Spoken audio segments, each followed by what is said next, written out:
Primeiro vou me apresentar, me chamo Marjorie Vasques, me identifico como parda, meus cabelos são castanhos, olhos castanhos, estou vestida de nude e branco, blusa branca, saia nude, sandálias, e venho aqui apresentar para vocês hoje experiências em escolas criativas em Paulo Lopes.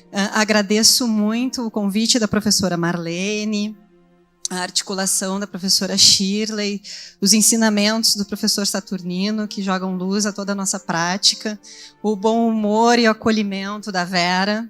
Eu sempre me sinto como se estivesse chegando assim, na casa da minha família, quando eu encontro essas pessoas. E venho aqui apresentar para vocês hoje experiências em escolas criativas em Paulo Lopes. Mas a minha formação ecológica iniciou ainda quando eu era criança, lá na chácara da minha avó. Então, muito desse amor que eu carrego pelo meio ambiente e pelo saber ocupar os espaços de uma forma justa, vem dessa raiz. E houve um encontro de vocações com a metodologia da ecoformação. Então, o município de Paulo Lopes, ele fica ao sul do estado, próximo de Garopaba, em Imbituba, eu acho que todos conhecem bem, e tem uma natureza exuberante. A minha professora orientadora é a professora mestre Giane Pitts-Pucal, que hoje não está aqui, mas normalmente se reúne a gente.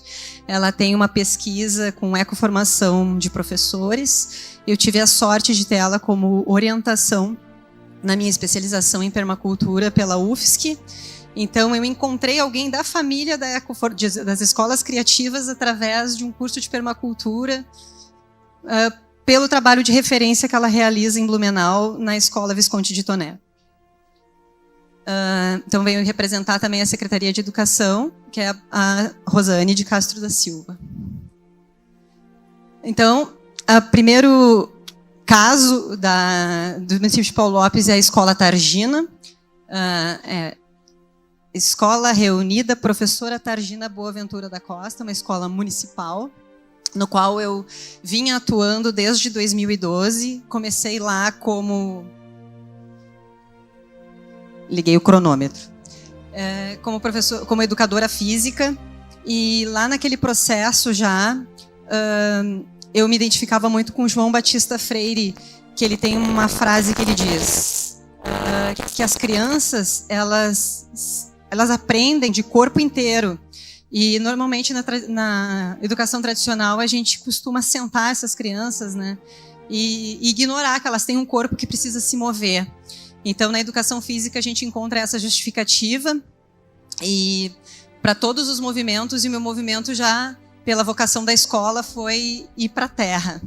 Então, esse desenho representa um pouco o contexto da escola. Eu me intitulo como arte ecoeducadora, depois fiz uma formação de arte e atualmente venho trabalhando nesse quesito com as crianças. Então, esse é o contexto da nossa escola, né? Ela fica naquele pequeno vilarejo ali, próximo a essa lagoa com formato de coração, das águas que descem da Serra do Tabuleiro e vão desaguar no mar, lá na Praia da Guarda do Embaú, que é vizinha de Paulo Lopes, né? Então, a gente está entre as montanhas e o mar, numa área de amortecimento de águas. É um lugar de muita importância ecológica, né? Tem uma biodiversidade muito grande ali. E também é o paraíso. E tem muita especulação imobiliária nessa área, muitas plantações. Então, esse trabalho de educação na escola, ele tem uma intenção de causar um pertencimento nessa comunidade, né? Deles perceberem a joia preciosa que tem nas mãos. Então, aí a gente pode ver a escola por cima, né, aqui no Google Earth, lá numa imagem aérea. Ela está localizada, então, no município de Paulo Lopes, na borda de 3 unidades de conservação e possui uma área de 7.000 metros quadrados. As áreas de preservação são o Parque da Serra do Tabuleiro, a APA da Baleia Franca e a APA do entorno costeiro. É uma área de preservação. A Escola Tardina ela atende anos iniciais, com crianças em faixa etária dos 5 aos 11 anos, 6 agora, porque não está mais atendendo a educação infantil. Então, entre 6 aos 11 anos, tem 180 matrículas atualmente e 26 profissionais que atuam nesse espaço. Atualmente existem mais 2 salas de aula ali do lado da edificação azul. E nesse momento estava acontecendo um mutirão, então tinham várias pessoas trabalhando na escola num evento aberto para a comunidade. Então, entre 2017 e 2021, a Secretaria de Educação aderiu à formação Ação e Escolas Criativas, com um propósito de cidades sustentáveis, no qual a gente recebeu a formação da professora Marlene Zierewski, e a gente foi criando os ambientes ecoformadores através dos mutirões. Claro que antes havia um diagnóstico, né, para saber quais eram os interesses e qual era a vocação, né, da comunidade envolvida. Em 2019, a gente teve uma participação expressiva da comunidade. Então, aí eu só ilustrei a estrutura do PCE, que ela se dá a partir de uma epítome, então, que é aquele assunto que ancora, né, que a gente identifica como um interesse das pessoas envolvidas. E aí passa por todo um processo de estudo, de escrita e de prática, até que a gente chegue na polinização, né? Que é perene, ela segue acontecendo, ela é natural, apesar do nosso esforço, né? E a gente acaba querendo isso, né? A gente vai de encontro a isso porque nos nutre também. O projeto, a nós mesmos e os outros. E traz benefícios para o ambiente também. E em 2022, a escola foi reconhecida como escola criativa, recebeu um certificado da RIEC por conta dos PCEs desenvolvidos e atendendo alguns critérios, né, que vem junto com esse certificado. Então, esses critérios, assim, a gente fica, recebi um reconhecimento. Mas ela é uma baita de uma responsabilidade, porque você tem que se manter dentro daqueles critérios, né? E manter as pessoas engajadas com esse pensamento e crescendo dentro desse propósito, porque a ecoformação nunca tem fim. Ela é contínua e ela só se aprofunda cada vez mais. E causando transformação na vida das pessoas, da própria escola e da comunidade, né? No pensamento de todos os envolvidos. Essa estrutura do PCE e todas essas atividades, ela tem como pressupostos teóricos o pensamento complexo, a transdisciplinaridade e a ecoformação. Aqui a equipe que deu start no projeto, né, nos PCEs, no início da formação em 2017. Nesse trabalho a gente estava desenvolvendo o sabão de ervas Boa Ventura, que depois vocês vão ver que ele continua sendo executado nas escolas nas quais eu permeio, e ele é um projeto que ele trouxe muito significado porque a gente percebeu como um interesse da comunidade prática da comunidade a feitura de sabão a partir de óleo usado de cozinha e antigamente a partir daquela noz daquela árvore da nogueira, e a sabedoria de uma moradora da comunidade já anciã em fazer esse sabão. E aí, então, houve uma pesquisa, um estudo de caso. A gente percebeu também que na comunidade haviam moradoras que produziam salgadinhos feitos com fritos, né? Então, tinha essa demanda desse produto que precisava ser reutilizado. Então, houve um encontro de muitas coisas para que isso fosse realizado. E aí a gente começou a fazer pesquisa, então, com ervas, né? Mudar um pouco também a receita, como poderia ser de uma maneira mais natural possível fazendo isso. E a nossa intenção nesse momento era que a gente pudesse olhar para as nossas práticas e também para a nossa alimentação. Depois de 5, 6 anos nesse projeto, uma criança me pergunta: professora, mas vai ter óleo usado de cozinha para sempre? Eu falei, pois é. É aí que a gente chegou. Achei incrível essa pergunta, porque chegou num ponto, né, de que a gente realmente precisa diminuir as frituras, que a gente precisa diminuir esse insumo no ambiente, porque ele não é biodegradável, ele precisa ser transformado, né, sempre que utilizado. Então, eu trago aqui para vocês um fluxograma, né, que foi apresentado pela Giane Pucal, e que nos mostra as relações entre os princípios da ecoformação, né?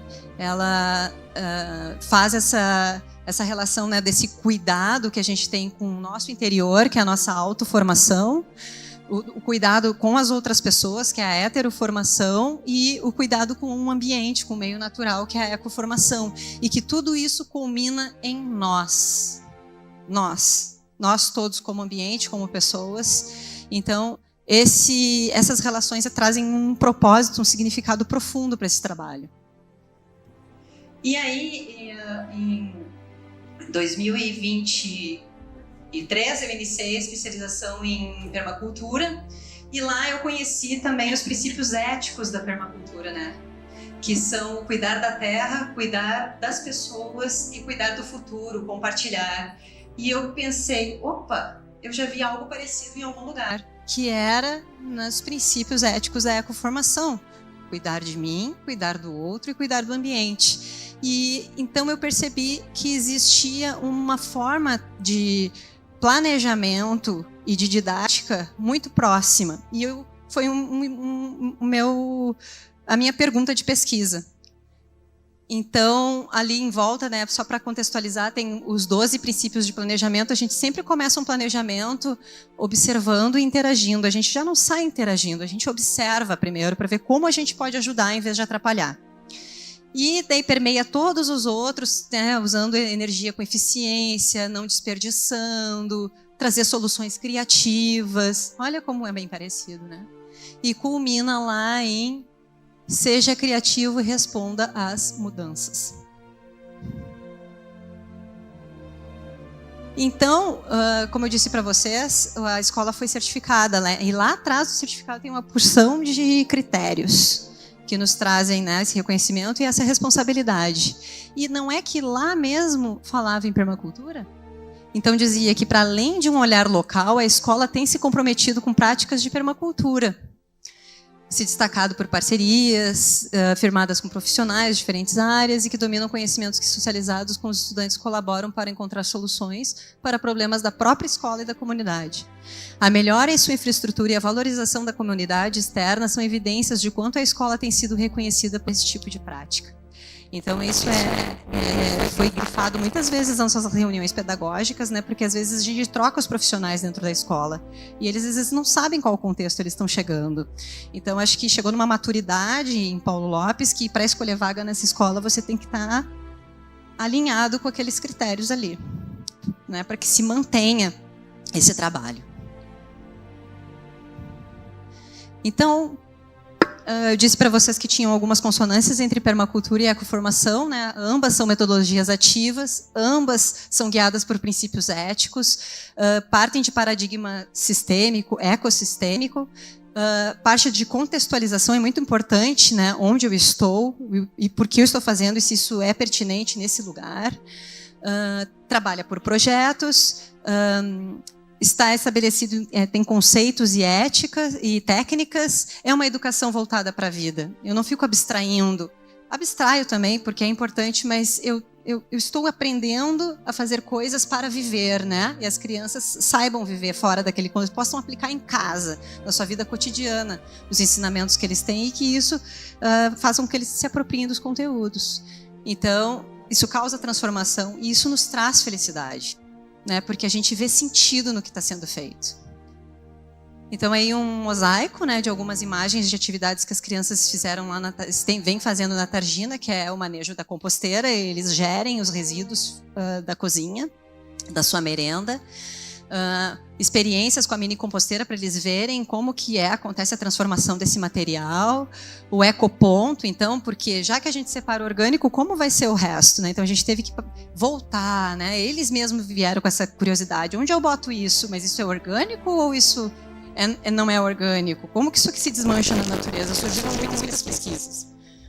Então, o que se pode fazer com solo, tinta, geotinta, a busca no entorno para reconhecer o solo. Então, tudo isso foi, a partir da vontade de aprender isso, os conteúdos começaram a correr atrás da gente. A gente começou a ter que pesquisar matemática, português, geografia, ciências, às vezes religião, né, para tocar nos assuntos éticos, né, de pesquisa e de cuidado. E aí nos guiamos também pelo guia de atividades Educando com a Horta, da CEPAGRO, onde eles estabelecem um roteiro. A gente inicia no primeiro trimestre atividades com gestão de resíduos, no segundo semestre a gente começa a trabalhar a horta pedagógica, porque já que gerimos resíduos, fizemos composto, temos matéria orgânica. Agora podemos plantar. E depois que plantamos, né, cultivamos alguns alimentos e no último trimestre a gente trabalha com alimentação. Então, mais algumas fotos de alguns trabalhos sendo realizados, polinização, indo em alguns lugares mostrar o nosso trabalho, mutirão, quando a gente recebe as famílias na escola para cuidar da horta, para montar um novo ambiente ecoformador, para fazer sabão. E aí, então, no fim do ano passado, recebi um convite da secretária. Paulo Lopes ia aderir ao projeto Escola Integral. Então, as crianças... Esse é um projeto piloto, onde as crianças sairiam da escola de ensino regular e iriam para esse espaço aí, que é um prédio da escola que foi fundado em 2007 e com o intuito de ser um viveiro. Aconteceu lá, foi um viveiro, né? É uma escola técnica, tem 2 salas de aula, tinha um laboratório e era um lugar onde foi produzido mudas para o município. E ele não teve continuidade esse projeto, ele foi abandonado e a escola, a Secretaria de Educação parou de usar esse prédio e foi começando a usar pela assistência social para atividades do CAIS, para estudantes de vulnerabilidade social que não poderiam também, precisavam de ajuda nos estudos e não teriam tempo útil no outro turno em casa, né?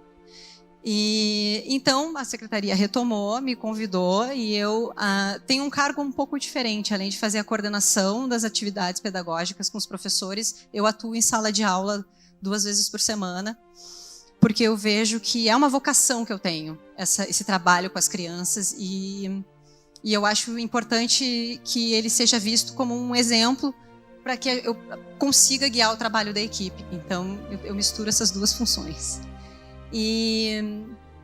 Então, lá a gente atende o ensino fundamental, a faixa etária de 8 e 9 anos, são 70 estudantes e 11 profissionais. Que coisinha fofa, né, gente? É uma beleza. Hoje em dia, poder assim, a gente trabalhar num lugar pequeno, grande em área, mas pequeno, assim, com pessoas, porque é mais fácil de gerir, né? Então, essa área da escola, né? De frente, costas. E aí eu queria que vocês entendessem um pouco o contexto de cima. Eu botei esse mapa para que a gente possa ver a distância entre uma escola e outra. Lá naquele ponto vermelho tá a Lagoa do Coração ali, né? Que é a Targina.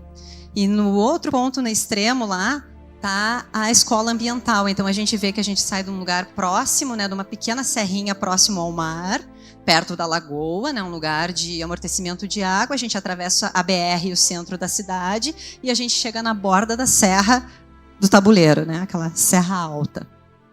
Então são 19 minutos de carro de um lugar para o outro.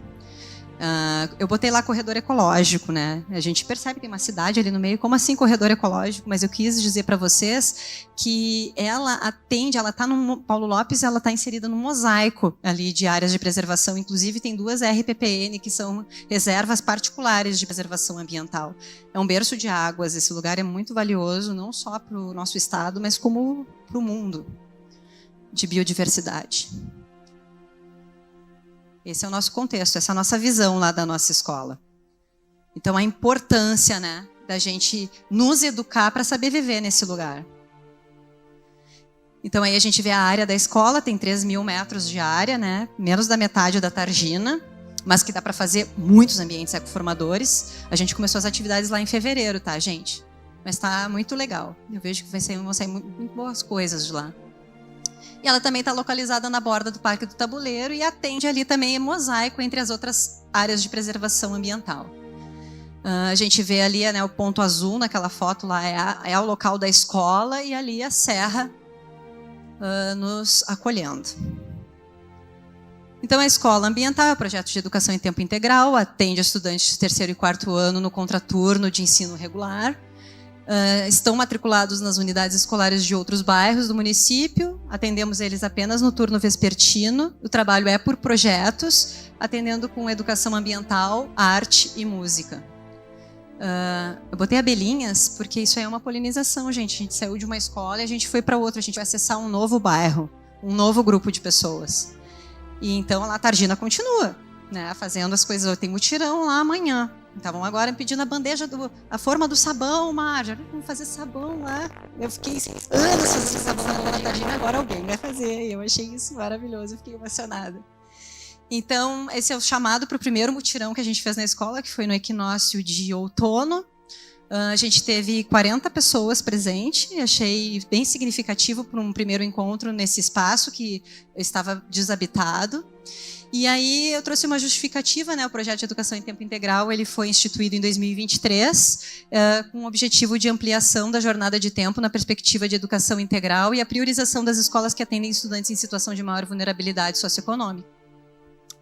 Então, o governo federal fornece assistência para isso também. Então, essas comunidades que a gente está atendendo não é as crianças da Tardina que já contam com aquele espaço maravilhoso, são as crianças que estão em escolas com espaço restrito, com pátio de brita. Então, a gente está atuando lá, o trabalho iniciou com um projeto, e o projeto criativo Ecoformador, a arte de reciclar. Contribuir, o objetivo do projeto é contribuir para o desenvolvimento do pensamento ecossistêmico por meio da leitura de mundo, fazendo conexões entre currículo e ambientes ecoformadores, valorizando a construção colaborativa e comprometida com o consumo e produção responsáveis, visando a ampliação da consciência para a gestão sustentável e uso eficiente dos recursos naturais. A gente está conectado com as ODS, sempre, desde que começamos a trabalhar os projetos criativos ecoformadores, os ODS se fazem presente. Então, a gente vê algumas atividades iniciais ali, né? Início de plantios, trabalho com papel machê, a gente está construindo toda a história do boi de mamão, a atividade de música que também está sendo trabalhado junto. Vamos trabalhar o boi de mamão, vamos construir estamos construindo já todos os personagens de papel, né, de materiais recicláveis. O professor de música vem trabalhando as músicas da pantomima, são 13 músicas que a gente vai dançar e contar essa história toda. Então, todos os profissionais estão trabalhando juntos, né, de forma transdisciplinar e vendo da onde vem essa história também, o que ela representa para os povos das mais diversas culturas, que não só a da origem, né, do boi de mamão. E também construindo uma Páscoa artesanal, né, veio essa vontade, né, daí vem assim as pessoas, vamos conseguir um recurso para comprar umas barras de chocolate para as crianças. Eu falei, gente, vamos produzir a nossa Páscoa antiga, artesanal, não vamos comprar coisas, vamos diminuir o consumo e produção responsáveis. É verdade, vamos sim. E aí, então, as inícios das atividades em fevereiro. Desde então, estamos já trabalhando e continuaremos com gestão de resíduos da escola, o ecoponto, o óleo usado de cozinha da comunidade, compostagem, mini composteira, terrário, ciclo d'água, banca do sabão de ervas Boaventura, ervas medicinais, artesanato, música, a pantomima, boi de mamão e os mutirões familiares, que é o momento de partilhar. Então, tudo isso a gente já está fazendo, né? E é agora início de abril. Então, acho que terminou meu tempo, tem um mosaico de imagens das atividades feitas e o PCA do sabão também, algumas atividades das crianças já produzindo, eles chegam na escola, hoje nós vamos fazer sabão? Professora, mas assim, a nossa turma não pintou a embalagem, nós vamos pintar. Aí tem um que diz assim, professora, acho que a gente tem que padronizar essa embalagem. Eles estão muito envolvidos, eles adoram essa situação empreendedora. E assim, a banca, eu gostei de alguém que falou aqui, um caos organizado. Essa palavra, isso serve muito para o que a gente faz lá da escola. Então, na hora de vender o sabão, gente, eu boto a caixinha com dinheiro ali e eu digo, comunidade, ajudem essas crianças a venderem esse sabão e isso tudo sai perfeito. A gente faz o balanço, tá tudo exato, sobra dinheiro, porque tem gente que doa, porque acha tão legal o que eles estão fazendo, entendendo das coisas ali. E assim, então tem mais algumas outras fotos, para que vocês possam só ver a ilustração desses momentos de encontro, desse espaço bonito e verde, a observação da natureza e as referências. E muito obrigada, meu e-mail, se alguém quiser também conhecer mais, tiver outras ideias também, dizer, olha, parece que serve para vocês, eu aceito. Muito obrigada.